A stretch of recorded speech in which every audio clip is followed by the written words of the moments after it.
of ensuring clean air.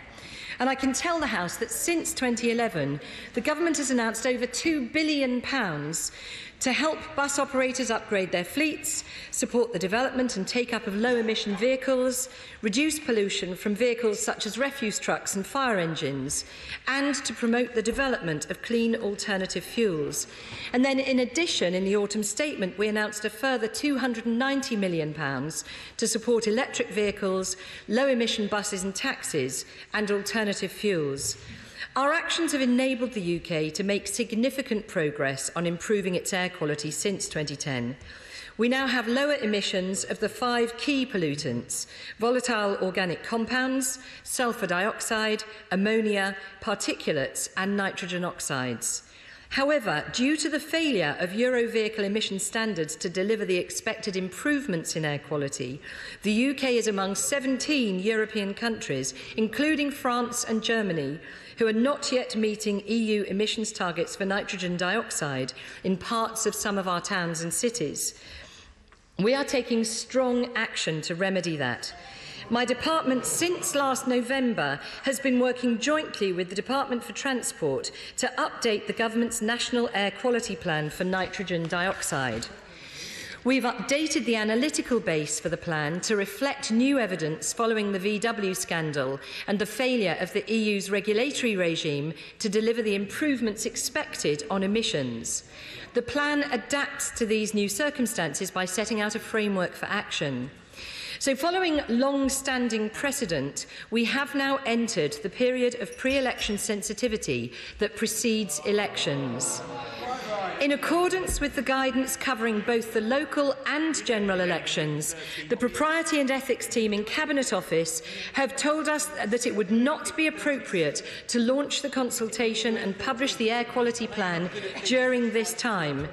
So the Government has therefore applied to the High Court for a short extension of the deadline to publishing the National Air Quality Plan for nitrogen dioxide, so that the Government can comply with pre-election propriety rules. So the Government is seeking to publish a draft plan by the 30th of June and a final plan by the 15th of September. The application will be considered by the Court. Thank you, Mr. Speaker. Mr. Speaker, nearly 40 million people in Britain live in areas with illegal levels of air pollution. 2,000 schools and nurseries are close to roads with damaging levels of fumes, and NHS experts estimate that poor air quality contributes to 40,000 premature deaths every year. This situation has gone from bad to worse on this Government's watch and has now escalated into what the EFRA committee calls a public health emergency. Does the Secretary of State agree that this is indeed a public health emergency? Given the gravity of the situation and the fact she's only known about today's High Court deadline for months, why did she choose to request a further delay to the publication on her air quality plan at 7 o'clock on Friday night? Will she clarify whether she had, in fact, already applied for an extension before the election was called? It is unacceptable to hide behind the election to delay publishing her plans. Cabinet Office rules are clear that purdah is not an excuse to delay acting on vital public health matters. Will she confirm that the plans are ready for publication? And if she agrees it is a public health emergency, why the delay?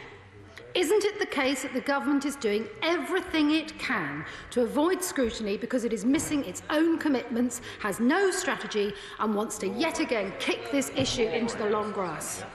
How can we trust her Government to maintain air quality standards after we leave the EU when they've done everything possible to avoid scrutiny on existing standards and have had to be dragged through the courts? If the Government fails to publish its plan today, then within the first 30 days of a Labour administration, we will. Only a Labour government will legislate for a new Clean Air Act, setting out how we would tackle air pollution that damages the lives of millions, while this Conservative government continues to shamefully shirk its legal responsibilities and puts the health of millions at risk. Thank Thank you, Mr. Speaker. Well, I think right across this House we all agree that air quality is a significant concern, and I've already set out some of the strong action that this government has taken in spending £2 billion since 2011 to try to improve matters.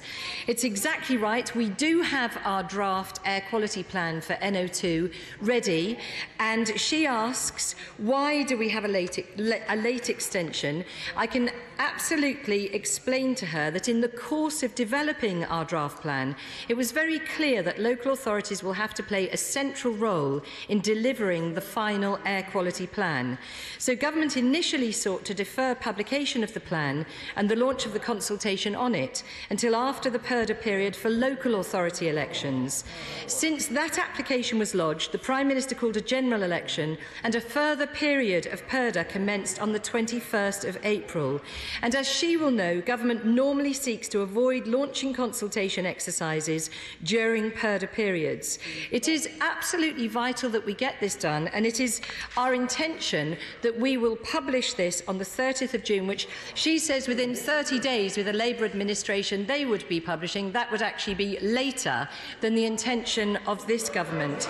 I also want to make very clear that we now have entered a period of time where we're strongly advised not to be publishing consultations, and so what we're trying to do is a very short extension, which we do not believe will make a difference to the implementation of our plans, but at the same time we are safeguarding our democracy.